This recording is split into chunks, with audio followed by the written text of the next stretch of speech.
Welcome back, everyone. Before we get to your local forecast, we're going to head down to the tropics where we find Tropical Storm Rina. That's right, Tropical Storm Rina just formed a couple of hours ago. Sustained winds 40 miles per hour, gusting up to 50 miles per hour, and it's moving toward the west-northwest at 8 miles per hour. Now, Rina's going to do something very interesting. Check out our tropical models. Let me get out of the way so you can see this.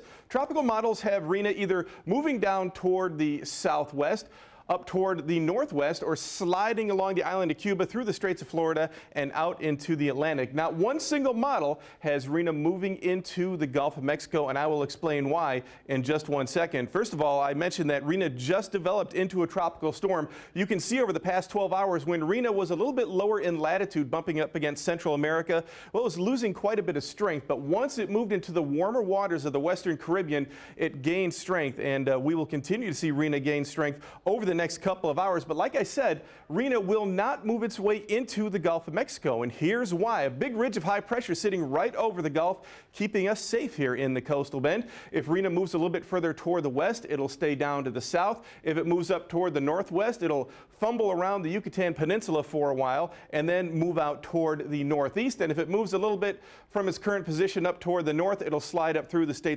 Straits of Florida and out into the Atlantic Ocean. So this ridge of high pressure is keeping us safe from the tropics.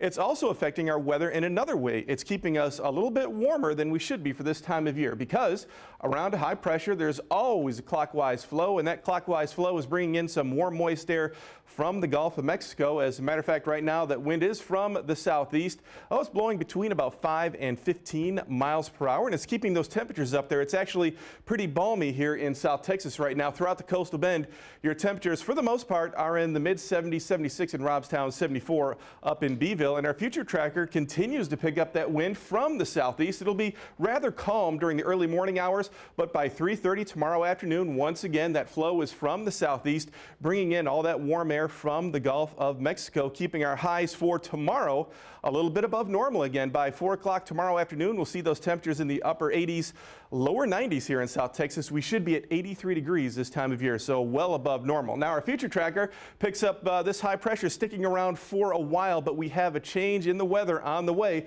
Here it comes from the northwest. It's a cold front. It's going to slide into the panhandle, but not until Tuesday about 10 o'clock p.m. And then it's going to take another couple days to reach us here in South Texas. This front won't be in our forecast area until early Thursday, so our temperatures won't be dropping until we head into this upcoming weekend. Right now it's 76 degrees in Corpus Christi. Overnight, we are anticipating very pleasant conditions, 69 by tomorrow morning.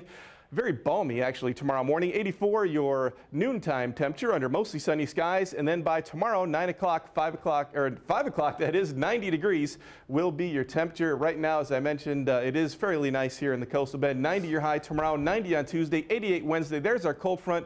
Could see a couple of raindrops on Thursday. 82 your forecast time for Thursday, 70s, 74 on Friday, 76 on Saturday. That's your forecast.